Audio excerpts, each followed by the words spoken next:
I'm Pete Pasquarello, artist of Lulay.com, Entophiles. Entophiles, and what is the thrust of Entophiles? I detect a lot of bugs. I get the ento prefix. Maybe you can tell us more about this particular offering. It's 11 years old. It started with the butterfly right behind me, something my sister once said, butterflies and high-heeled boots, kind of referring to that time of the month.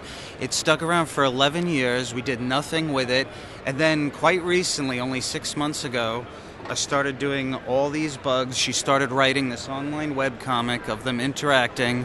It's a lot like, you might say, a Calvin and Hobbes type of online webcomic. Yes, but except there's no Calvin. I don't see a boy, I just see bugs. I ate Calvin, actually. They're that kind of insect, especially the scorpion right there. Was there a time during the 11 years in which there was indeed a Calvin that was eaten by these particular bugs, or are you just essentially blowing smoke up my posterior? Actually, I'll have to take the fifth on that one. A little bit safer out that way. Well, then whereby does the Calvin and Hobbes metaphor come by if, in fact, you compare it to that and there is no Calvin? Would being a fan count in that answer? It may actually count, yes. Okay, that's pretty much the answer I go with then. And this is a web-only comic. Have you talked about getting into print or anything like that? Or is it just all online and T-shirts for you? Absolutely, but right now starting online and T-shirts. But it's going to progress to a printed comic, possibly even an animated online cartoon.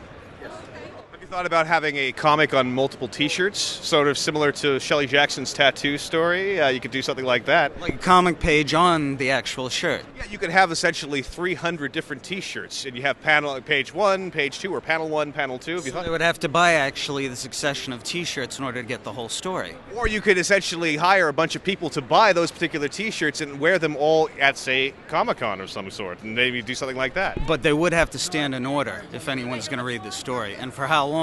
Well, you're assuming then that there wouldn't be some eager fan. I mean, are you underselling your work that might actually find all the various T-shirts and try to put the story together? Are you? I think you're underselling yourself, sir. Absolutely not. I guess I'm just a bit humble. But if I can get 22, I believe, is the standard comic book pages, people to stand, I absolutely would do it. Okay. So if you had 22 T-shirts, you would do this scheme. I expect to see you next year with 22 T-shirts. Very well. It's a date then. Okay. Well, fantastic. Thanks so much. Absolutely. My pleasure.